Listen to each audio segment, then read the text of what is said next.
The officer thought he had caught a criminal. He couldn't have been more wrong. Justice, they often say, is impartial. However, on a desolate stretch of North Carolina's Highway 17, Officer Vance Whitaker demonstrated that the law frequently perceives precisely what it wishes to perceive. He observed the individual piloting the immaculate silver Mercedes-Benz and saw only a potential offender, a caricature to be dismantled. He failed to acknowledge the man's history, his authority, or the precise instrument that had preserved innumerable lives in global conflict zones. He was unaware that the man he was about to confront, unarmed on the tarmac, was far more than a driver. He was Major Terence Hale, one of the United States Army's foremost trauma surgeons. By the time Whitaker grasped his miscalculation, the full, unyielding might of the Department of Defense was poised to obliterate his world as he knew it. The dashboard chronometer cast a faint amber luminescence late one evening. Major Terence Hale massaged the bridge of his nose, feeling a profound, bone-weary exhaustion that inevitably followed a 36-hour surgical marathon. He was 34 years of age, a decorated combat veteran with tours in Kandahar and eastern Syria to his credit. For the preceding day and a half, he had been at Walter Reed National Military Medical Center, meticulously reconstructing the severely fractured femur of a 19-year-old infantryman. Now, he was finally en route to his wife, Vanessa, and their 4-year-old daughter, Lily, in a tranquil community bordering Fort Liberty, North Carolina. Terence navigated his silver Mercedes-Benz E-Class with strict adherence to the speed limit. His thoughts were elsewhere, eagerly anticipating the comfort of his bed and the aroma of Sunday morning pancakes. He possessed immense self-control, a quality honed during his medical studies and refined amidst the rigors of war-torn regions. He understood the inherent volatility and chaos of the world, yet he placed his faith in the structure of his own existence. Lurking in the encroaching darkness of an abandoned gas station adjacent to Highway 17 sat Pineville Police Cruiser 44. Within it were Officer Vance Whitaker and his probationary partner, Riley Beck. Whitaker, a 12-year veteran of the force, harbored an inflated ego, a disciplinary record replete with excessive force allegations that had mysteriously disappeared, and a worldview poisoned by ingrained racial bias. To Whitaker, his badge was not a protective emblem, but an instrument of power. "Look at this character," Whitaker grumbled, expelling sunflower seed husks from his window. "A brand new Benz out here at 2 in the morning, out-of-state plates, probably moving contraband up the coast." Riley, a 22-year-old fresh from the academy, peered through the windshield. "He's doing 55, Vance. The limit is 55. "That's called evasive driving, kid," Whitaker scoffed, striking the siren controls. "They drive impeccably when they've got something to hide." Inside the Mercedes, Terence observed the flashing lights engulf his rearview mirror. He felt a familiar, constricting anxiety in his chest, the universal apprehension of a black man singled out for a traffic stop on a desolate southern road. He did not succumb to panic. Instead, he drew upon his training, an unwritten protocol he had absorbed long before joining the military. He activated his turn signal, smoothly guided the car onto the broad gravel shoulder, and shifted into park. He switched off the engine. He illuminated the interior cabin with the dome light. He lowered all 4 windows, eliminating any blind spots. Finally, he placed both hands flat on the steering wheel at the 10 and 2 positions. He waited. In the patrol car, Whitaker unclipped his firearm from its holster before even opening his door. "Watch his hands," he commanded Riley. "I'm not taking any chances with this one." Whitaker approached the driver's side window, his flashlight beam a harsh, invasive sweep across the interior, blinding Terence. Riley remained positioned near the rear fender, his hand hovering nervously over his service weapon. "License and registration," Whitaker demanded, his tone hostile, lacking any semblance of professional courtesy. "Good evening, officer," Terence replied, his voice steady and composed. "My license is in my wallet, located in my left breast pocket. My registration is in the glove compartment. I'm about to retrieve them. Is that acceptable?" Whitaker disliked Terence's diction. He detested the absence of fear. He craved deference, and Terence offered calm acquiescence. This irked the seasoned officer. "Just get the necessary documents and don't make any sudden movements, boy." Terence's jaw tightened almost imperceptibly at the slur, but his discipline prevailed. "Escalation is their tactic," he reminded himself. "Silence is yours." "I have not consumed any alcohol," Terence stated. "I am reaching into my inside jacket pocket for my wallet. My registration is in the glove compartment. I am now going to move my right hand." He meticulously narrated his actions. It was an experience that felt demeaning, humiliating for a man vetted by the FBI and confirmed by the Army, but it was a necessary precaution. "Just get it done," Whitaker retorted, rolling his eyes, "and keep it slow." Terence retrieved his wallet, a slim leather billfold. He extracted his driver's license. He did not present his military identification, the gold-emblazoned credential that would have concluded this encounter within seconds. Not yet. He wanted to gauge the extent of Whitaker's willingness to overstep. He desired for the official record to accurately reflect the officer's conduct before his identity was revealed. He handed the plastic card to Whitaker. Whitaker snatched it. He examined the photograph, then looked back at Terence. "Terence Hale," Whitaker read, his enunciation almost derisive of the name. "This is quite a vehicle for a retired gentleman, Terence. Did you win the lottery?" "I worked," Terence stated succinctly. "Worked? Doing what?" Whitaker inquired, his gaze sweeping the back seat once more. "Because this is an $80,000 automobile, and you're driving it through my jurisdiction as if you own the road." "I am employed by the Army," Terence replied. It was the unvarnished truth. Whitaker emitted a short, sharp bark of laughter. "Civil service, is it? What, like a janitor at the base? Or perhaps you worked in sanitation?" The racism was no longer veiled. It was exposed on the roadside, raw and offensive. Whitaker harbored the assumption that for a black man of Terence's generation to possess such a vehicle on a civil servant's salary, there must be an illicit source of income, or he was fabricating his story. "I am employed by the Army," Terence reiterated. "Uh-huh." Whitaker leaned closer, his face mere inches from the window frame. "Here's my assessment, Terence. I believe you're a transporter. I believe this car is a conduit. I suspect if I brought the canine unit out here, they'd go wild over that trunk." Terence turned his head fully to confront Whitaker. He removed his sunglasses. His eyes, dark and penetrating, held an intensity that had caused seasoned prosecutors to falter. "Officer Whitaker," Terence declared, his voice deepening an octave, adopting a tone of command, "you stopped me for an alleged infraction of lane discipline. You have examined my license. You possess no reasonable grounds for further detention, let alone a search. I request that you either issue a citation or return my property so I may resume my journey." Whitaker froze. The shift in Terence's demeanor was palpable. The meek individual had vanished. In his place stood someone articulate and assertive. This enraged Whitaker. "Exit the vehicle," Whitaker commanded, stepping back and unsnapping the retention strap on his holster. "For what reason?" "Because I said so," Whitaker bellowed. "Step out of the vehicle immediately." "I am legally entitled to know the basis for this stop," Terence stated, maintaining his composure, "and I inform you that I am unarmed and simply returning home from my duties." "I said get out of the car." Whitaker wrenched the driver's side door open. Before Terence could unbuckle his seatbelt, Whitaker lunged forward. He seized the shoulder of Terence's suit jacket, violently yanking the older man from the vehicle. Terence stumbled onto the street, his knees impacting the cold, damp asphalt. The jarring force reverberated up his spine. "What are you doing? I'm not resisting." "Stop resisting! Stop reaching!" Whitaker yelled, performing for an unseen audience. His partner, the rookie Riley Beck, was just exiting the cruiser, hanging back, appearing uncertain. Whitaker shoved Terence face first onto the hood of the Mercedes. The heat radiating from the metal seared Terence's cheek through the rain.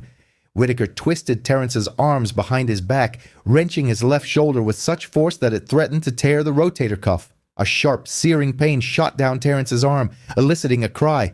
"Be quiet," Whitaker hissed in his ear. He drove his elbow forcefully into the small of Terrence's back, cinching the steel handcuffs tightly around his wrists.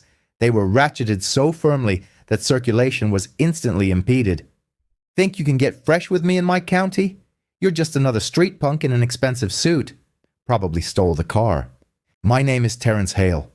The major gasped through the agony, the rain mingling with a trickle of blood where his face had grazed the hood. "You are making a grave error. The only mistake was you opening your mouth," Whitaker sneered.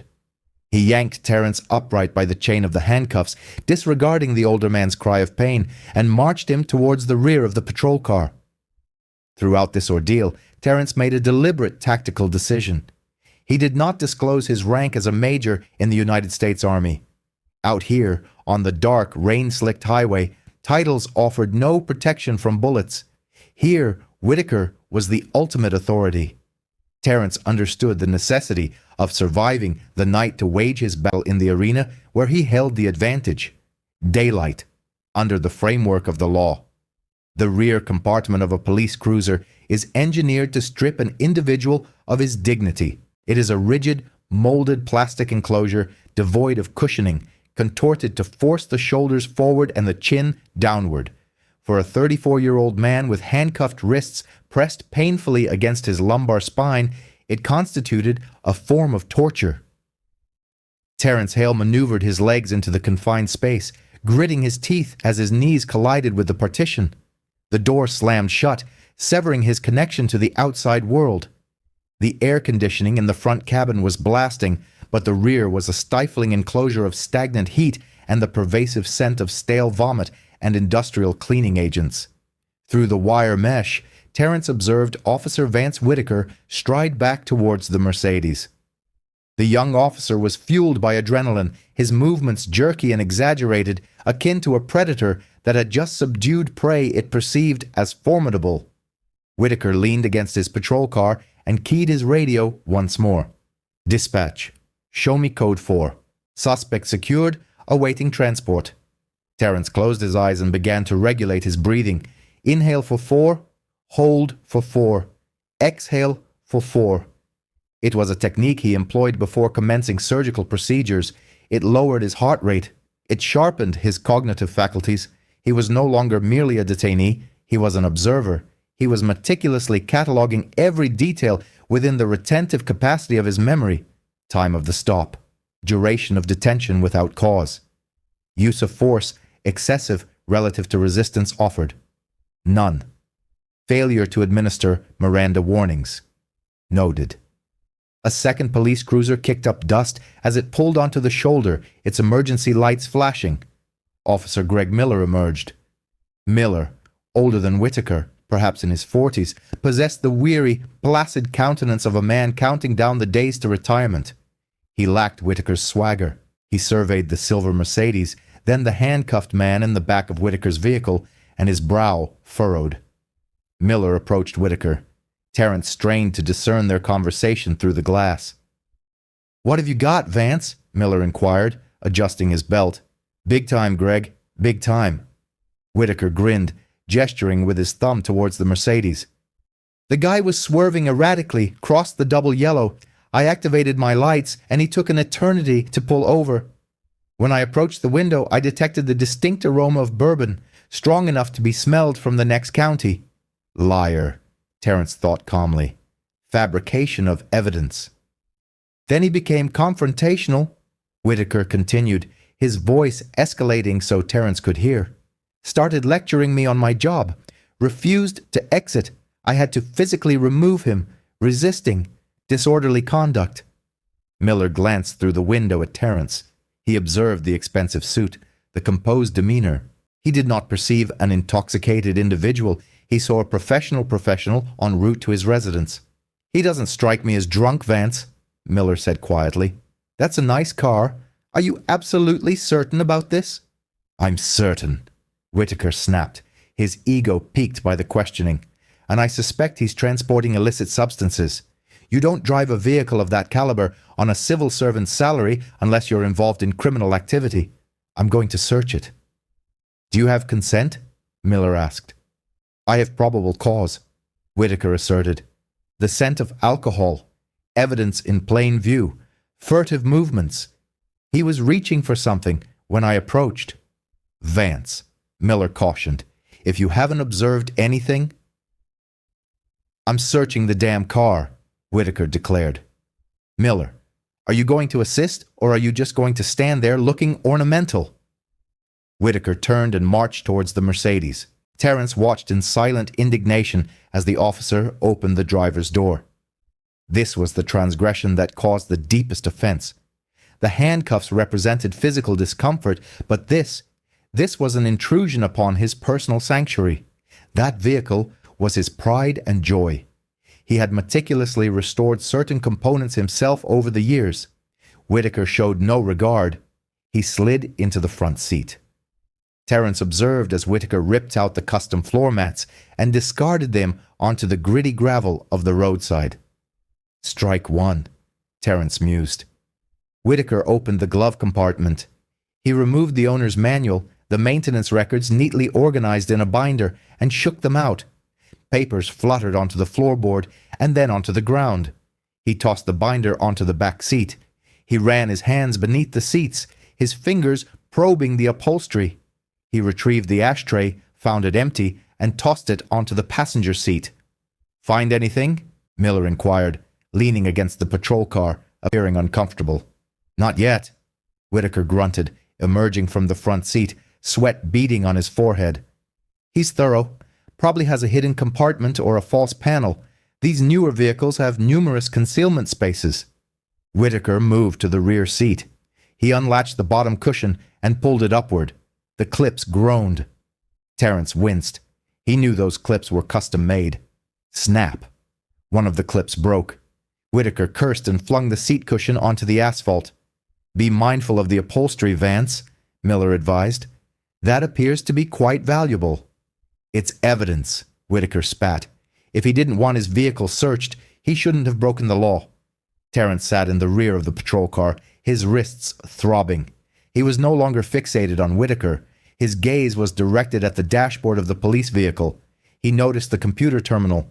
It was logged in. Whitaker, in his eagerness to effect the arrest, had neglected to lock the screen. Terence, naturally, could not reach it, but he could discern the reflection of the data on the plexiglass divider. He saw his own name displayed on the screen. Hail, Terence T. He observed a red notification box blinking in the corner of the software. It was a sensitive file warning, standard protocol for military personnel.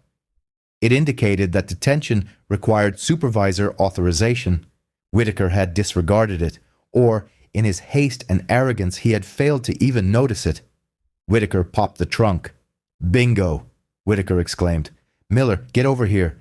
Tell me this doesn't look suspicious. Terence closed his eyes. Within the trunk lay his overnight bag, a collection of medical reference texts, and his surgical apparatus.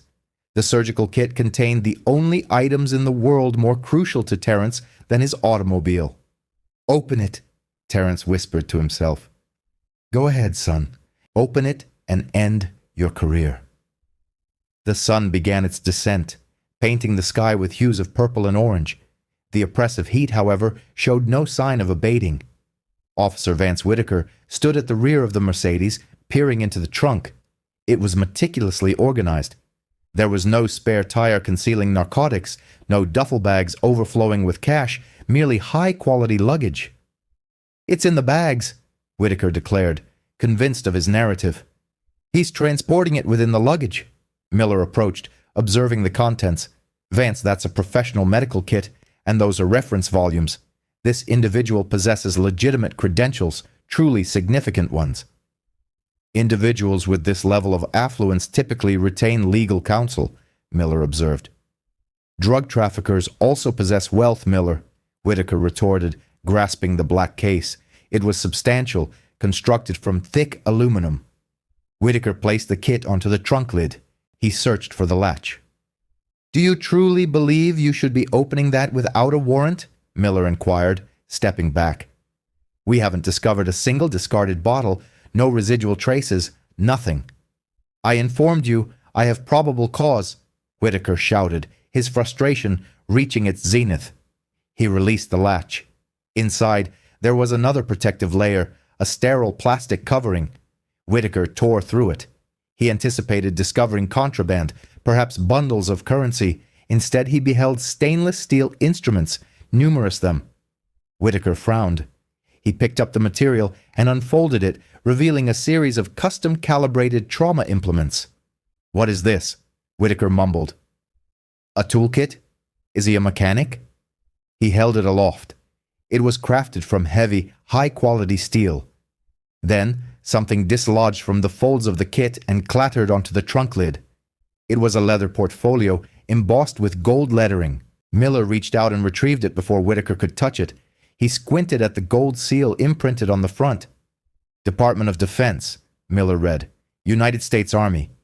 The surgical kit dangled from Whitaker's hand, swaying slightly. "What?" "Vance?" Miller's voice turned dry. "Look at the bag." Whitaker looked at the surgical kit. Embroidered in gold thread on the front, unnoticed until this moment, were the words, "Major Terrence T. Hale, Trauma Surgery." The silence that descended upon Highway 17 was more profound than any siren. The cicadas seemed to cease their chirping. The infrequent passing vehicles appeared to mute their engines. Whitaker stared at the inscription. He read it once, then twice.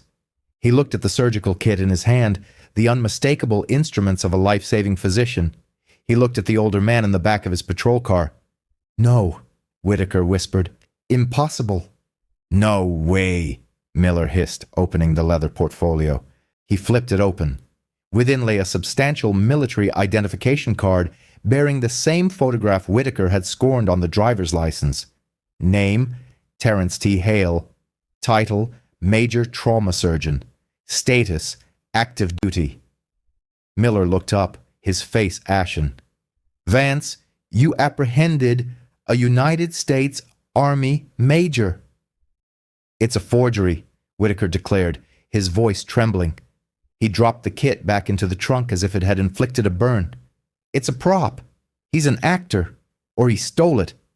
"No one steals a major's surgical kit and identification and drives around at 55 miles per hour, Vance," Miller shouted, his patience completely depleted. "You stopped a United States Army major. You dragged him from his vehicle. You handcuffed him. You ransacked his car." Whitaker felt the blood drain from his head. His knees felt weak. He glanced back at the patrol car. Through the rear window, he could discern Terrence's silhouette. The man was not struggling. He was not shouting. He was simply observing. "He didn't say anything," Whitaker stammered. "He didn't tell me who he was." "Did you allow him to?" Miller questioned. Whitaker recalled. "Be silent. I'll tell you when you can speak. Get out of the car." "Oh my God," Miller exclaimed. "We have to rectify this," Miller stated, pacing. "We have to. I don't know. Unarrest him." "I summoned a tow truck," Whitaker divulged, a sense of panic beginning to overwhelm him. "The tow truck is 5 minutes away. I called K9. "Cancel them," Miller implored. "Cancel everything." Whitaker fumbled with his radio, his fingers struggling with the button. "Dispatch, this is 2 Baker 12. Cancel the tow. Cancel the K9. "Copy that. 2 Baker 12. The dispatcher's voice crackled, sounding indifferent. "Reason for cancellation?" Whitaker was unable to speak. "What is the reason?" "Suspect is, in fact, one of the most highly decorated trauma surgeons in the United States Army," Whitaker choked out. "Just suspect released." He looked at Miller. "What do I do?" "Get him out of the automobile, Miller," said the first officer, stepping back from Whitaker as though foolishness were catching. "And you'd best hope to whichever deity you acknowledge that he's in a placeable frame of mind. Because, Vance, you didn't merely falter, you were completely submerged." Whitaker began to advance toward his patrol car. The distance felt interminable. The loose stones beneath his footwear produced a sound akin to snapping bones. He reached the rear passenger door. A moment of indecision. He drew a breath, attempting to reclaim the authority he had held merely 10 minutes prior. But it had vanished. He was merely a 27-year-old failure confronting a titan. He opened the door. The stifling heat billowed out first from the rear seat, followed by the acrid aroma of cheap synthetic material. And there, seated with the bearing of a man who had stared down mortality in war-torn regions, sat Major Terence Hale. Hale slowly turned his head. He met Whitaker's gaze. There was no hint of a smile nor a frown. His countenance was a tableau of utter, chilling military composure. "Have you completed your inspection of my vehicle, officer?" Hale inquired.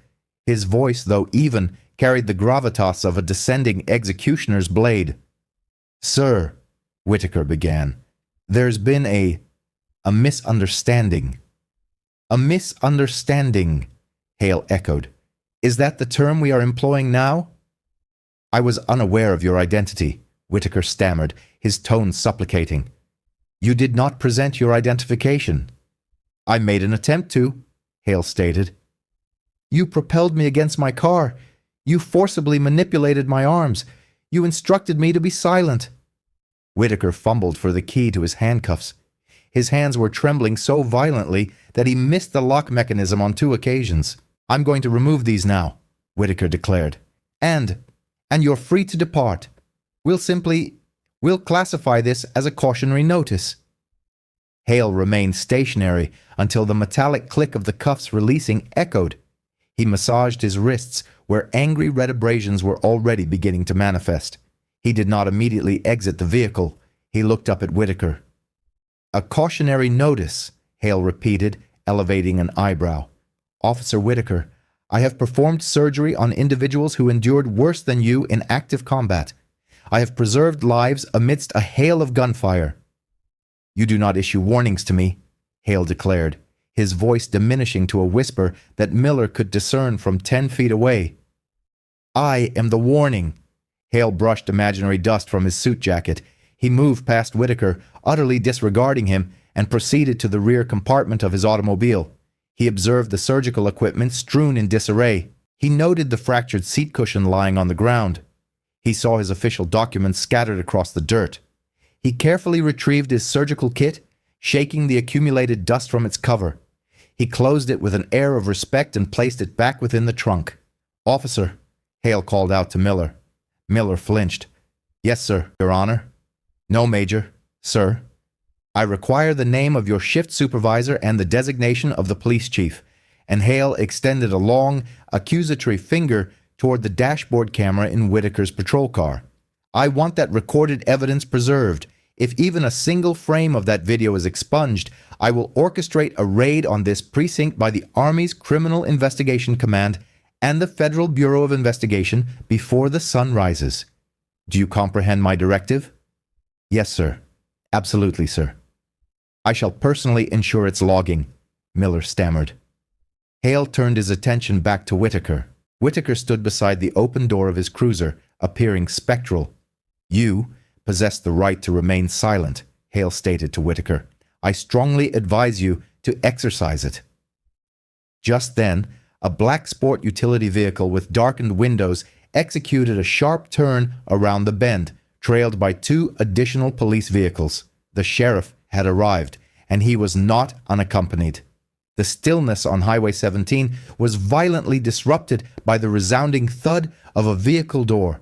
Sheriff Marcus Langford, a man whose reputation for unwavering enforcement of the law was matched only by his shrewd political acumen, strode purposefully toward the assembly of vehicles. He was accompanied by 2 deputies, their hands resting loosely on their belts, prepared for the significant narcotics interception Whitaker had reported. Langford was a man of imposing stature, standing 6 feet 4 inches tall, with a neck that seemed to merge seamlessly into his collar. He adjusted his Stetson hat and surveyed the scene with narrowed eyes. He observed the gleaming silver Mercedes with its rear compartment open. He noted the contents of the glove compartment strewn across the ground. He saw Officer Whitaker exhibiting the demeanor of a child who had shattered a precious heirloom, and Officer Miller actively dissociating himself from his partner. And then his gaze landed upon the individual standing beside the... Langford halted. His boots skidded momentarily on the loose gravel. He blinked. Surely the heat was creating visual distortions. He recognized that face.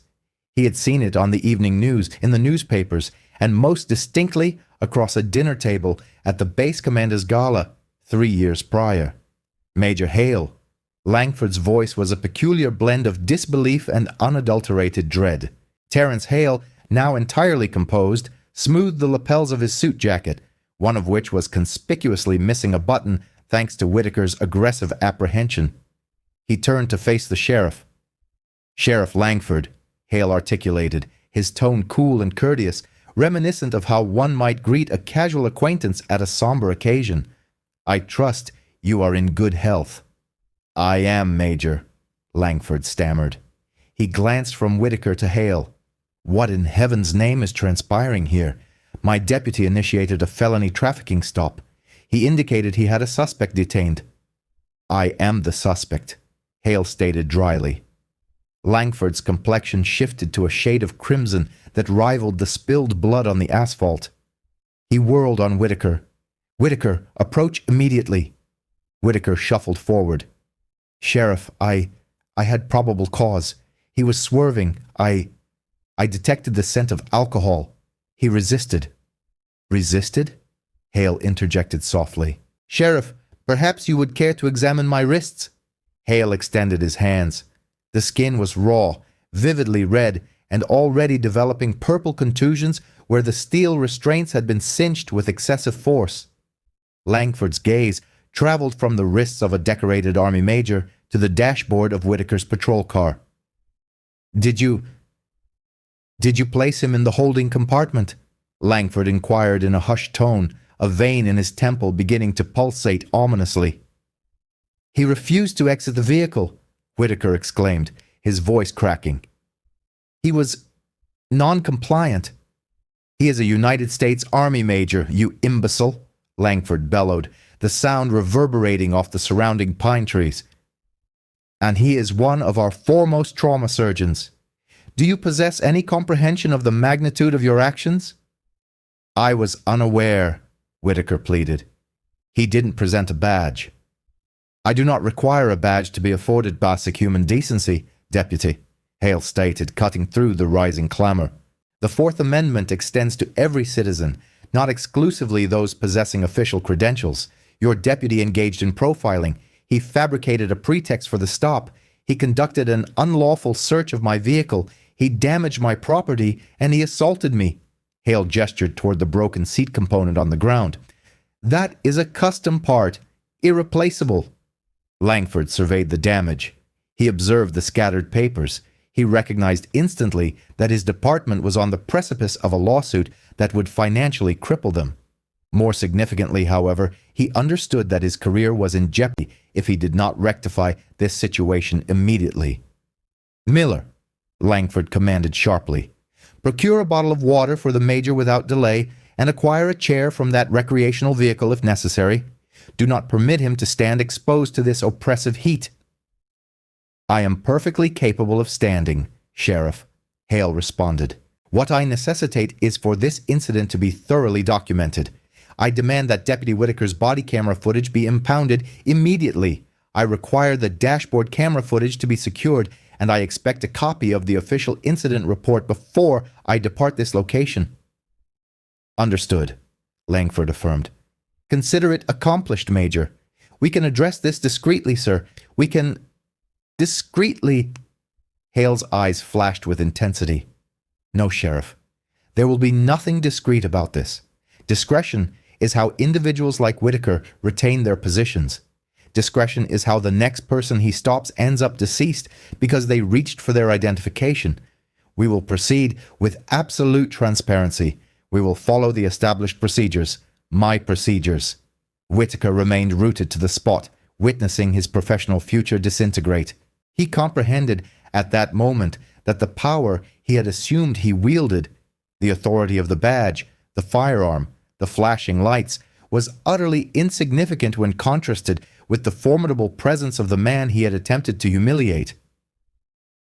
"Deputy Whitaker," Langford stated, his voice descending to a chillingly low register, "relinquish your badge and your service weapon." "Sheriff," Whitaker gasped. "Hand them over," Langford commanded. "You are relieved of duty pending an internal inquiry. Miller, escort Whitaker to the rear of your patrol unit. He will not be operating a county vehicle." "Are you placing me under arrest?" Whitaker inquired, tears of fury and apprehension welling in his eyes. "I am preventing myself from strangling you," Langford hissed. "Enter the vehicle! Enter!" As Whitaker was led away, not in handcuffs, but in utter disgrace, Hale observed his departure. He felt no sense of triumph, only a profound weariness mingled with resolute determination. "Sheriff," Hale stated, turning back to the imposing lawman, "I will require transportation to the station to submit my formal statement. I do not believe my vehicle is currently in a sufficiently organized state for driving." "I will personally drive you, Major," Langford announced, opening the door of his sport utility vehicle, "and I will assign my personal detail to transport your Mercedes to the finest restoration facility in Raleigh at the department's expense."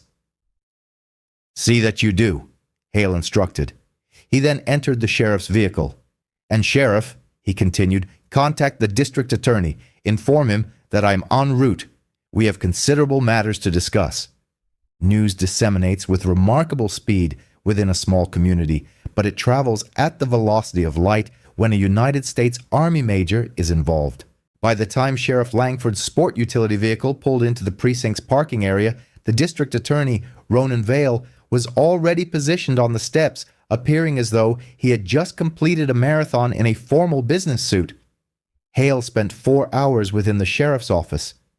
He did not raise his voice. He did not demand preferential treatment. He simply dictated the factual account of the encounter to a visibly apprehensive stenographer.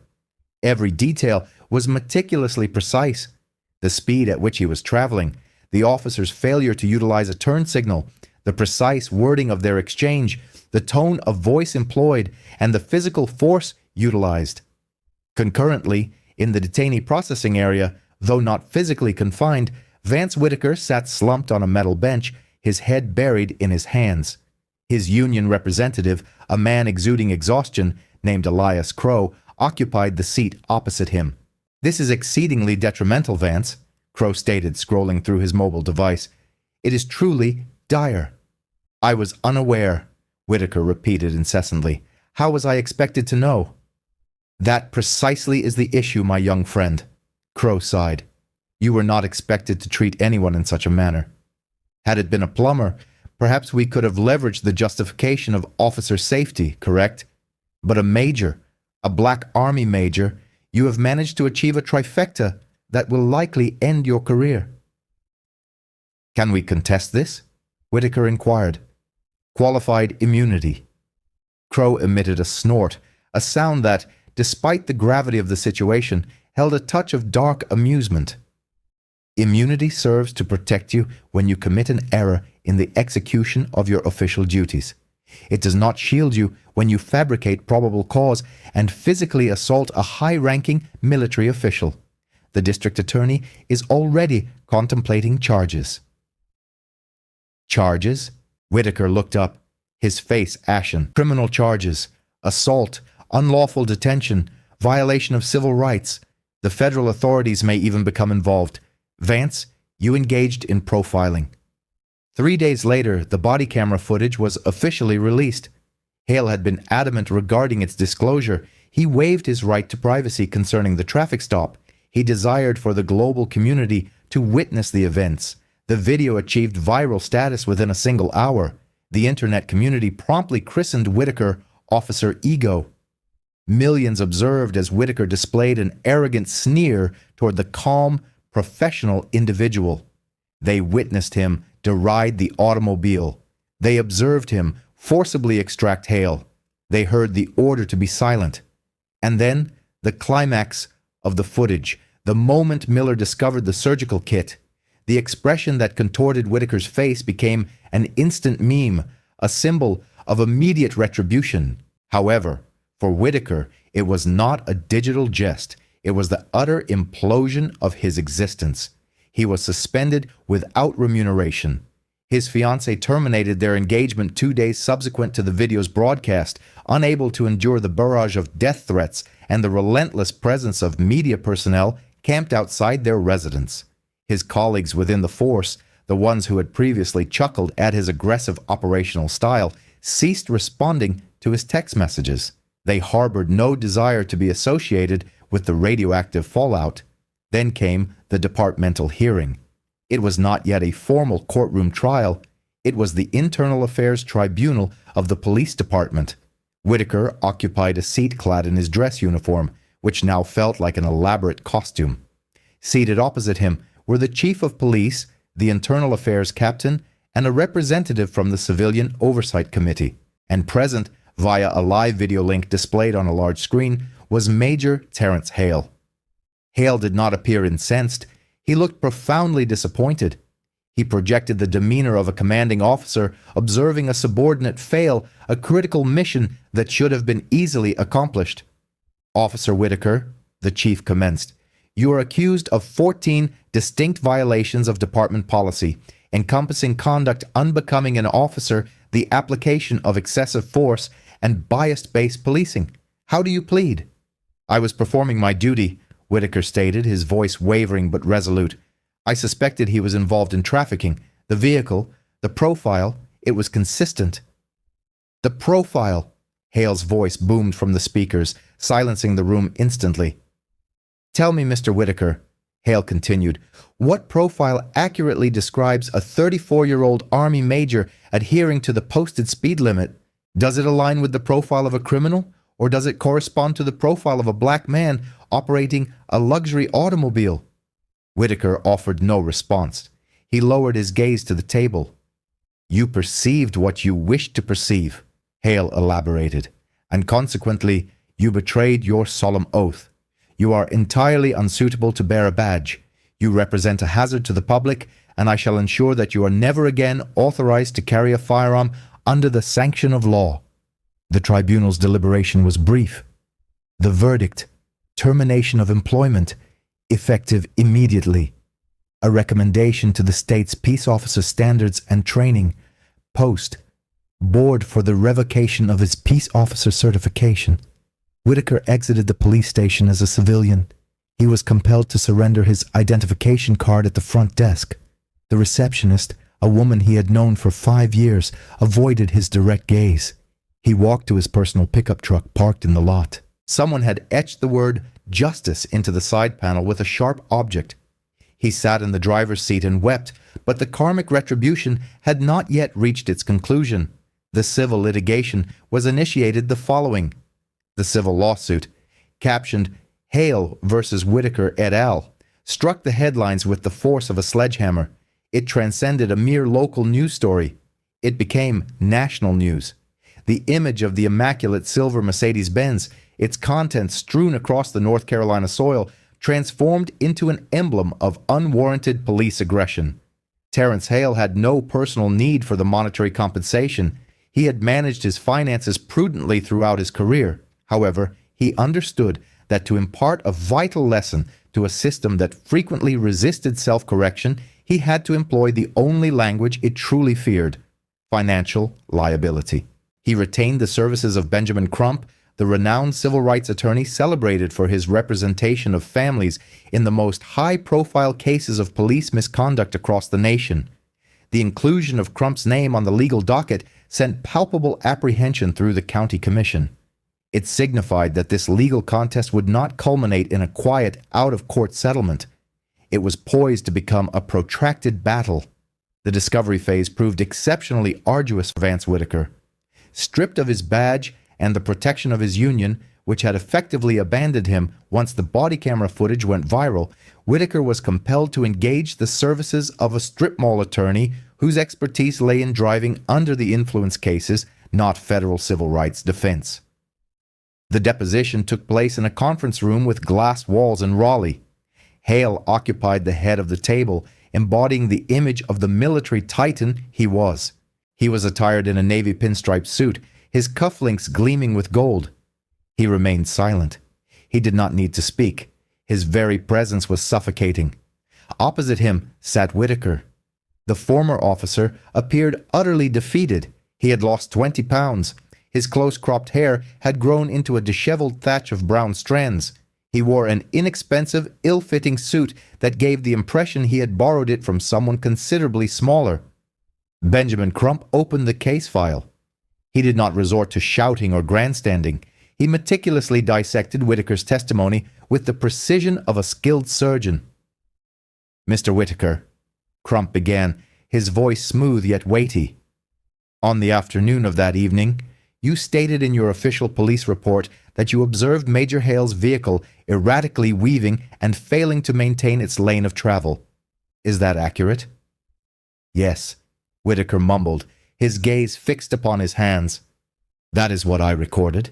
We have thoroughly reviewed the dash camera footage captured by your patrol cruiser, Mr. Whitaker," Crump stated, sliding a tablet across the table. "This video clearly depicts the Mercedes traveling in a perfectly consistent straight line for a duration of 3 miles prior to your activation of the emergency lights. At no point does a tire cross the lane demarcation line." Crump cleared his throat.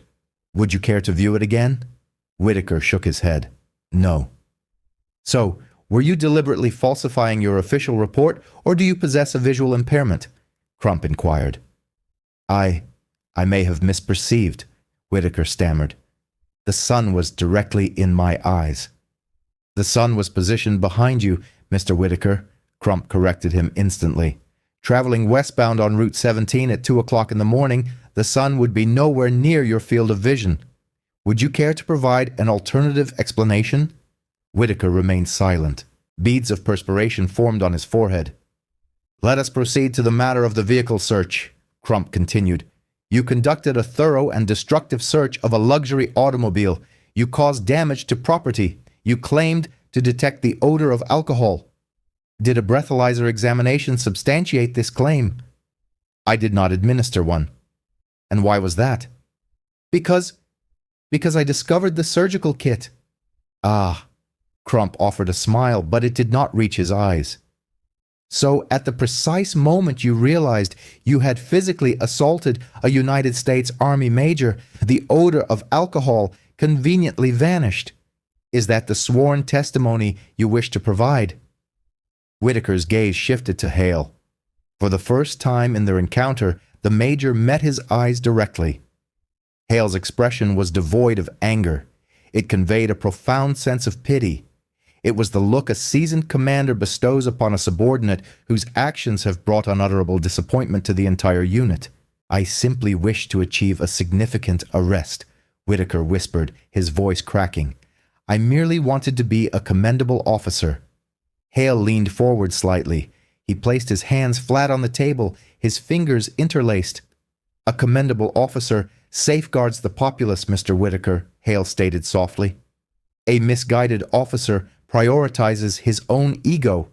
You observed a black man driving a vehicle you could not afford, and your inflated ego led you to conclude that this constituted criminal activity. That is not law enforcement. That is predatory behavior." The deposition spanned a total of 6 hours. By its conclusion, Whitaker had formally admitted to engaging in profiling. He had conceded to escalating the confrontation without any legitimate justification. He had acknowledged, deep down, that he possessed no probable cause whatsoever to force open the vehicle's trunk. The county administration reached a settlement 3 days later. They awarded Major Terrence Hale the sum of $2.5 million in compensatory damages. However, the true blow, the most severe manifestation of karmic retribution, was not the financial settlement paid by the county. It was the personal consequences that befell Whitaker, because Whitaker had acted far beyond the scope of his official duties by fabricating evidence, specifically the purported smell of alcohol, and by violating clearly established constitutional rights. The judge presiding over the civil case ruled that the doctrine of qualified immunity was inapplicable. This ruling meant that Vance Whitaker could be held personally liable for his actions. Terrence Hale pursued legal action against him, not for the monetary compensation, but to establish a significant legal precedent. 6 months subsequent to the traffic stop, Vance Whitaker stood in the driveway of the modest ranch-style house he had purchased 2 years prior. A foreclosure notice was being hammered into the lawn by an individual who conspicuously avoided making eye contact with him.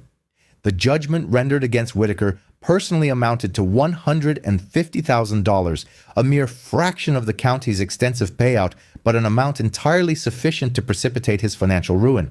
His wages were subjected to garnishment. His savings were seized. His pickup truck was repossessed. He was 28 years old, and he was utterly bankrupt. However, the financial devastation was the more manageable consequence. The social ruination was absolute and irreversible. In the contemporary digital age, nothing truly vanishes. When prospective employers conducted online searches for Vance Whitaker, the initial 10 pages of results were dominated by news articles, video analyses, and comprehensive legal examinations of his profound incompetence. The headline read, "The Officer Who Stopped an Army Major." Another proclaimed, "Racist Officer Humiliated in Court." Further search results included Whitaker versus Justice and the demise of qualified immunity. He submitted applications to other law enforcement agencies in neighboring counties. Each application was summarily rejected. He sought employment in private security roles. Liability risk was the consistent explanation provided to him. He even applied for a position as a bouncer at a local nightclub. The proprietor erupted into laughter in his face. "I cannot have you working the door, man. The public despises you." He ultimately accepted employment with a landscaping company located 2 towns away, working strictly off the books. It involved arduous physical labor, digging trenches for irrigation systems under the same oppressive North Carolina sun that he had once patrolled in the air-conditioned comfort of his patrol car. One afternoon, while excavating a ditch for a sprinkler line in an affluent residential neighborhood, a vehicle pulled into the driveway of the property where he was working. It was a gleaming silver 2025 Mercedes-Benz E-Class. Whitaker froze. He leaned heavily on his shovel, his heart hammering against his ribs with frantic intensity. The driver's door opened. Major Terrence Hale stepped out. He was not wearing his military uniform on this particular day. He was dressed in a simple polo shirt and slacks, projecting an image of relaxation and ease. He surveyed the landscaping crew. Hale then proceeded toward the foreman to discuss the intricacies of the sprinkler system layout. He appeared not to notice the individual clad in a soiled t-shirt and mud-caked boots standing merely 10 feet away. Whitaker felt an urge to flee. He yearned to vanish behind the construction vehicle, but his limbs felt impossibly heavy. Hale, having concluded his conversation with the supervisor, began his return to his residence. Passing Whitaker, he paused. Hale observed the former officer, noting his sun-weathered neck, the weathered texture of his hands, and the defeated slump of his shoulders. There was no triumph in his expression, no hint of a smile. "This labor is demanding, wouldn't you agree?" Hale inquired. Whitaker struggled to suppress the wave of humiliation rising within him. "Yes, sir." "But it's honest employment," Hale continued, "far superior to your prior occupation." Whitaker looked up, a flicker of surprise in his eyes. "You have many years stretching before you, Mr. Whitaker," Hale stated, his voice carrying its characteristic gravitas. "You can choose to devote them to resentment towards me for holding you responsible, or you can dedicate them to understanding the necessity of that action. The decision rests with you. However, bear this in mind. The law serves as a defense, not an offensive weapon. Your attempt to wield it as a sword resulted in your own injury." Hale reached into his pocket. Whitaker recoiled instinctively, a residual reaction from his former life. Hale withdrew a chilled bottle of water from a portable cooler on his porch and offered it to Whitaker. "Keep yourself replenished," Hale advised.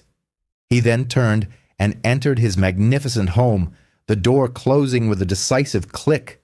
Whitaker remained standing, the cool bottle in his hand. His gaze fell upon the Mercedes parked in the driveway. It was a picture of perfection, its paintwork immaculate, its interior meticulously refurbished. It represented a fusion of elegance and heritage. Vance Whitaker unscrewed the cap of the water and took a sip. It was the most refreshing water he had ever tasted, and for the first time in 6 months, he no longer felt like a victim. Instead, he felt like an individual who had been granted a fresh start. Not to resume his role as an officer, but to simply be a human being.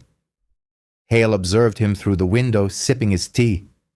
"Justice," Hale murmured to the silent room, "is served." That encounter on Highway 17 was more than a mere traffic stop. It was a confluence of two distinct realities. One realm was founded on assumptions, ingrained biases, and the unquestioned authority of law enforcement. The other was built upon years of dedication, intellectual acumen, and the unwavering dignity inherent in the uniform. Vance Whitaker believed he was pursuing a wrongdoer, but instead he confronted a mirror reflecting his own biases, and the realization shattered him. Major Terence Hale not only endured an aggressive confrontation, he upheld a fundamental principle. He demonstrated that no one is exempt from the law, and more crucially, no one falls outside its protective embrace. The gleaming silver Mercedes continues to traverse the roads, a swift emblem of impartiality on the North Carolina highways, a constant reminder that true understanding of another person is achieved only when one looks them directly in the eye with genuine respect. One of the profoundest lessons this narrative imparts is that authentic character is revealed not in moments of possessing authority, but in the conscious choice of how that authority is exercised. In life, it is deceptively simple to form judgments about individuals based on their appearances, their ethnicity, their attire, or the vehicles they drive. However, such superficial assessments can lead to devastating consequences, affecting not only others, but also ourselves.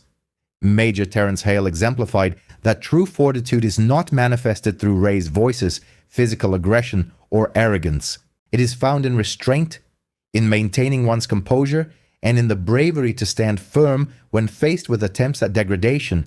Even after enduring unfair treatment, he retained his sense of self.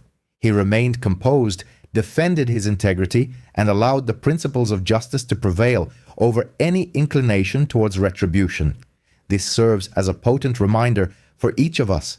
Never permit discontentment to harden your spirit, nor allow power to obscure your recognition of another's inherent worth. Respect is not a privilege solely bestowed upon those recognized by their title or social standing. Respect is an entitlement due to every individual from the outset, and occasionally life presents a harsh but necessary pathway to instill this lesson in those who resist learning it. Ultimately, this account transcends a simple occurrence. It speaks to accountability, inherent worth, and the quiet strength found in acting with integrity, even when experiencing hardship. If this message has resonated with you, please share your thoughts in the comments section. What insights have you gained from this story, and do you believe that respect possesses the capacity to transform the world? If you appreciate narratives that evoke emotion and offer valuable life lessons, kindly subscribe to the channel and activate notifications to ensure you never miss another impactful story.